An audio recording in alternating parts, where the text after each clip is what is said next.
Good evening, good morning, good afternoon, happy Boxing Day. Again, don't know if that's a saying, but we're going with it. I hope everyone had a lovely Christmas yesterday and you weren't all too traumatised by the case that I covered. My new job is just ruining people's day.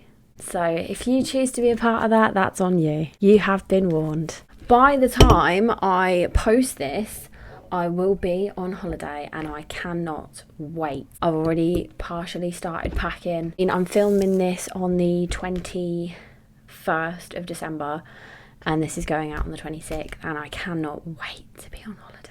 I cannot wait to be done with filming for today as well because I've still got at least 3 videos left and my lips are tingling because I have to keep trying to fix my makeup in between videos and obviously change my outfit so it looks like it's been filmed on a different day. I mean, I am shattering that illusion now by telling you that they're not and it's all normally done in a day. So what's everyone doing on a Boxing Day? What do you end up doing?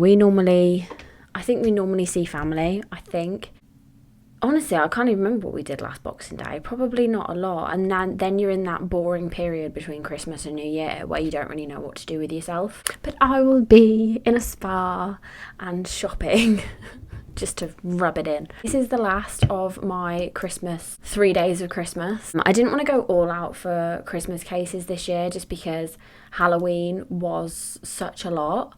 And I feel like at the moment I'm still trying to grow my channel. So I feel like throwing 12 days of Christmas out at the minute would kind of be pointless. So today's case is again a Christmas themed case. It is one that if you are older then you might remember it. My mum remembers it.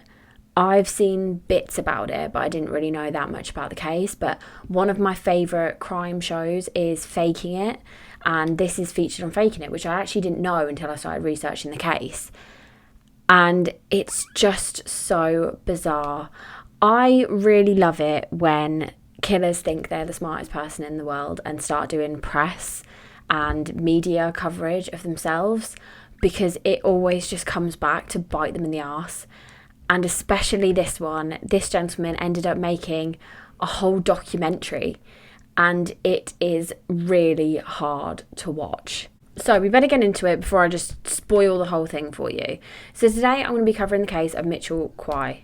I only have one trigger warning for today, but the trigger warning is domestic violence. So if that's something you don't want to listen to at the moment, that's totally fine. I'll see you for another video. Make sure you look after yourselves.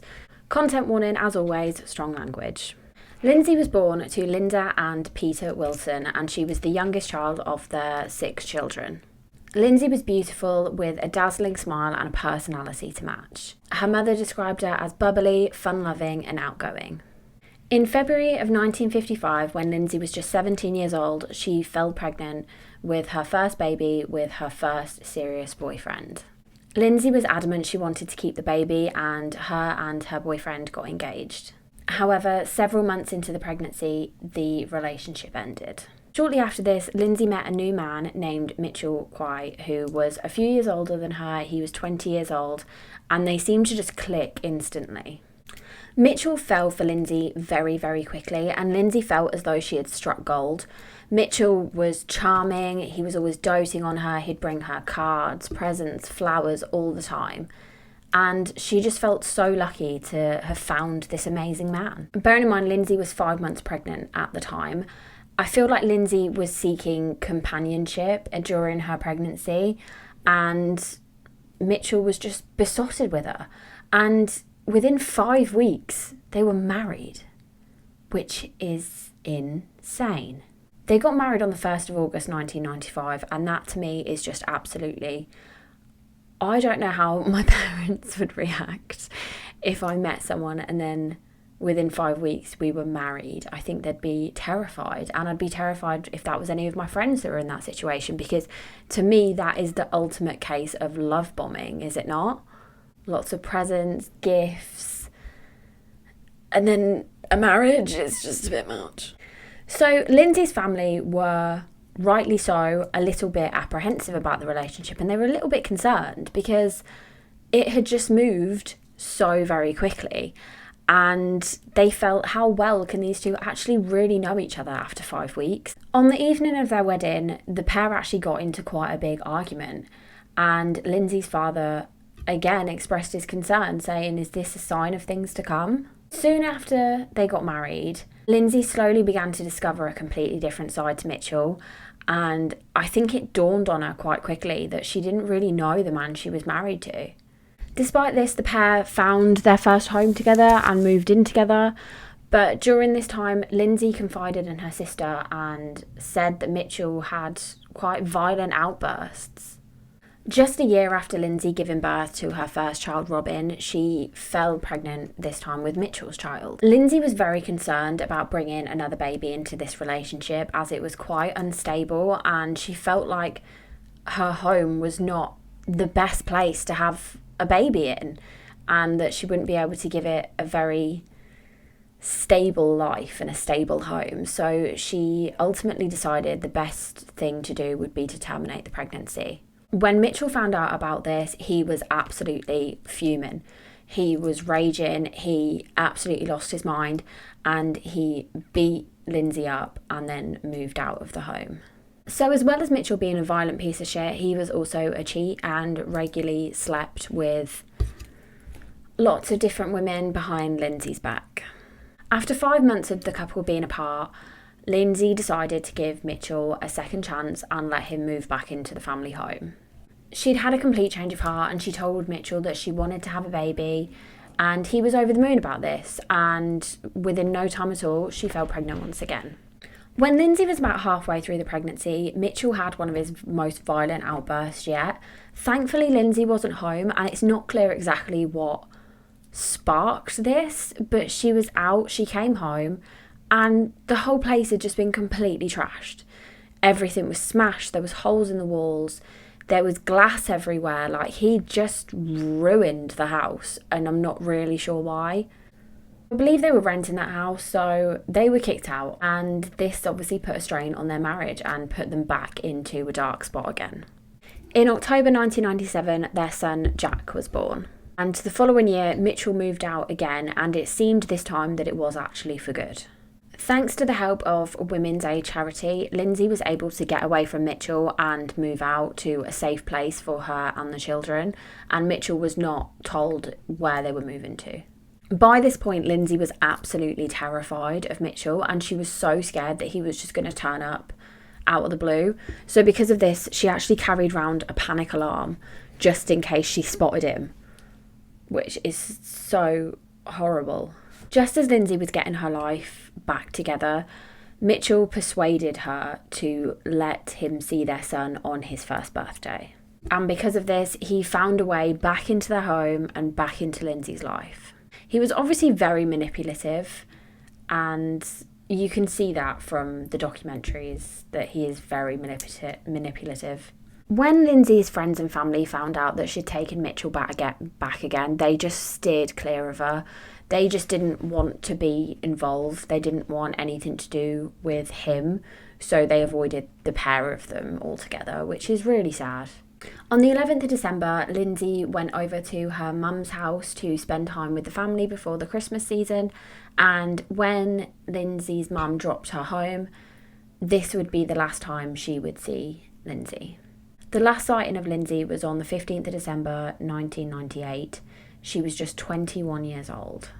On the 24th of December, Lynsey's mother attempted to get in contact with her daughter to discuss dropping off the children's Christmas presents. However, despite no one hearing from Lynsey, she was not officially reported as a missing person until the 5th of February 1999, 53 days after she was last seen.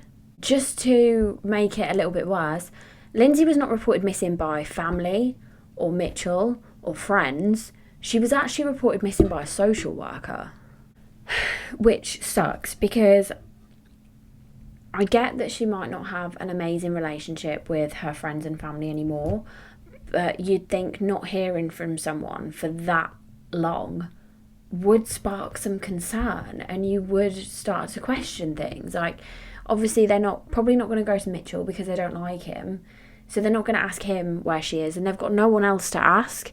So you would think that you'd go to the police. I mean, I don't know because it's not my situation, but I would hope someone would go to the police for me before 53 days. Mitchell, of course, had not told her family that she was missing because why would he? But you'd think 53 days, like, with no contact. I don't know.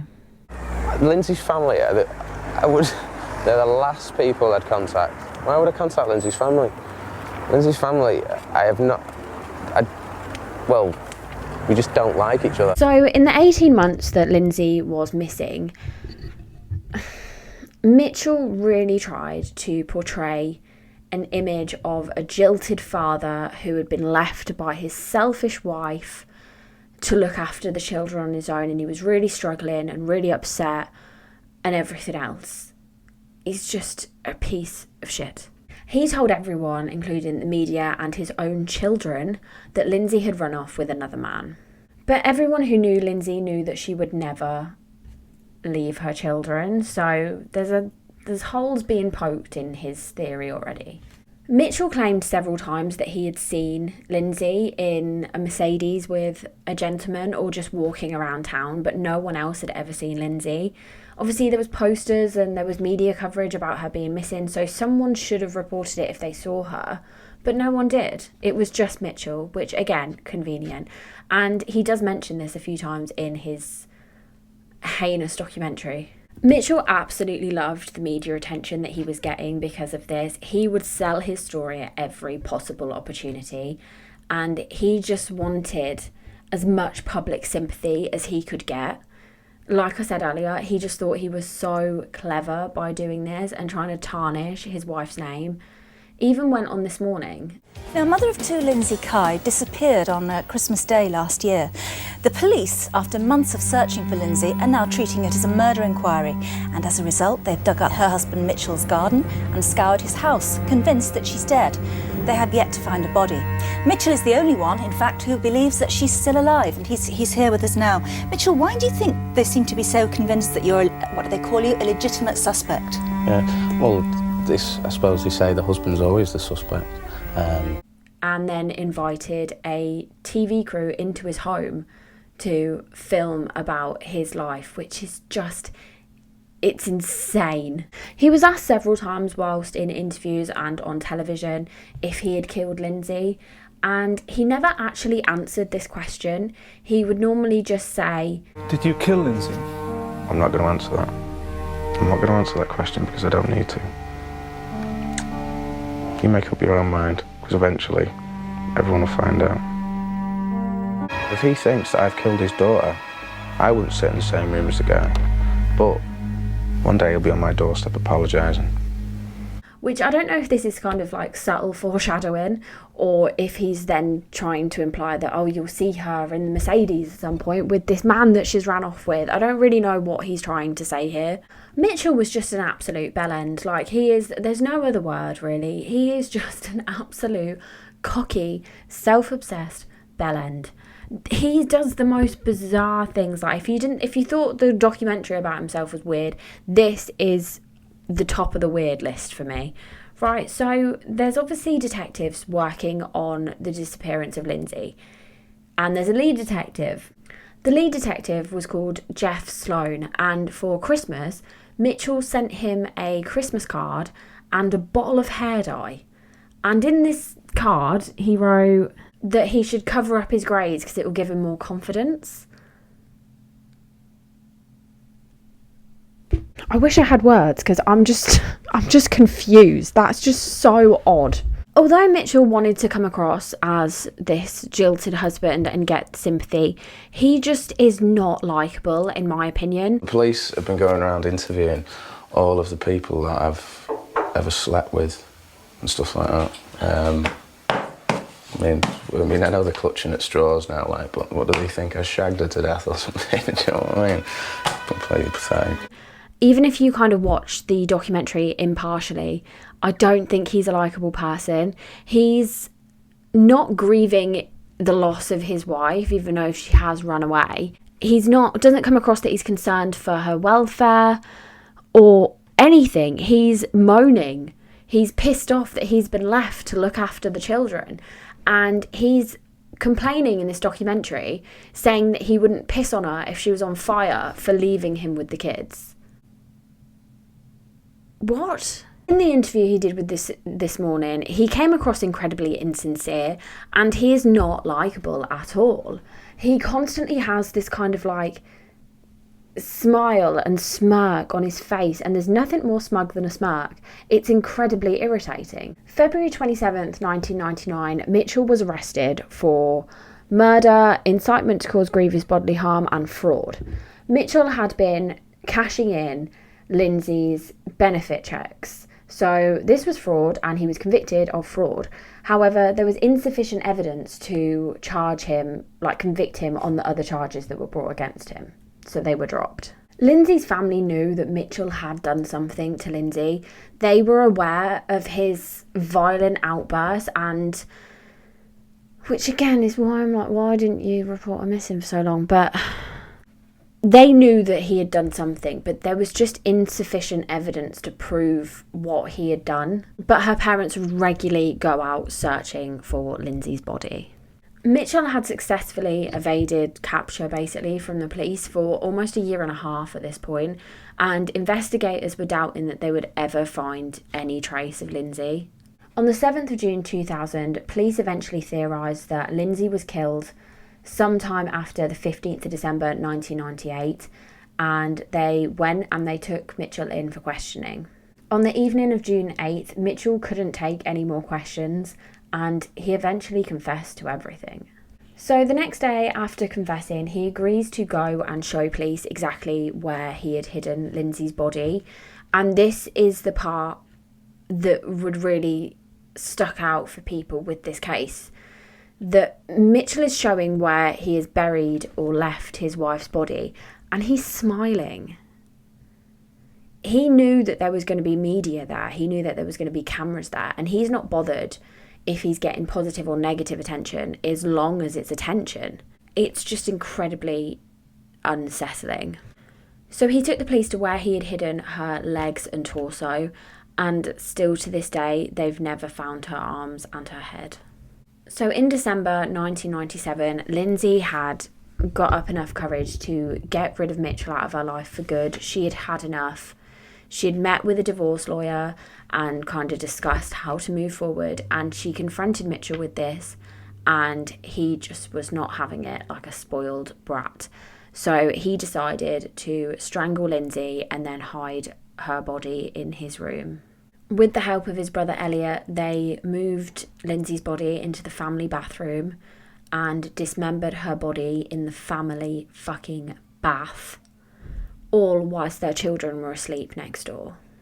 Elliot was a butcher, and he did what he did to Lynsey with some DIY tools. Initially, Mitchell denied murder and tried to plead guilty to manslaughter. He was also charged with perversing the course of justice, as he was still pretending his wife was still alive. Mitchell was convicted of first-degree murder and sentenced to life in prison, and he was dubbed by the media the Smiling Killer. His brother Elliot received 7 years in prison. After 17 years in prison, Mitchell is now eligible for parole. His request was denied, but he's eligible to reapply for parole every 12 months. And I will be linking a petition down below. Please go and sign it, because he does not deserve to ever get out.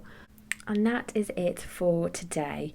I'll be back on New Year's Eve with a New Year's Eve case, which I'm going to film in a moment. I hope you've enjoyed. If you have, please like, comment, subscribe. Any of them would be massively, massively appreciated, because the algorithm hates me at the moment. I hope everyone's having a lovely Christmas period. I will see you on New Year's Eve. Make good choices. Do not fall for love bombing. Do not get married after 5 weeks. Don't be a piece of shit human. Don't get murdered. I'll see you next week. Love you, bye. That looks weird. It is so windy outside. I only have Hey Siri. That's weird. New man, being a violent... Gonna peel these nails off. Like, they're just... Missing 2 is just unacceptable. I'd rather have none. Cocky, self-obsessed, Bell End. Gross. Mitchell claimed... Oh God, I can't read that.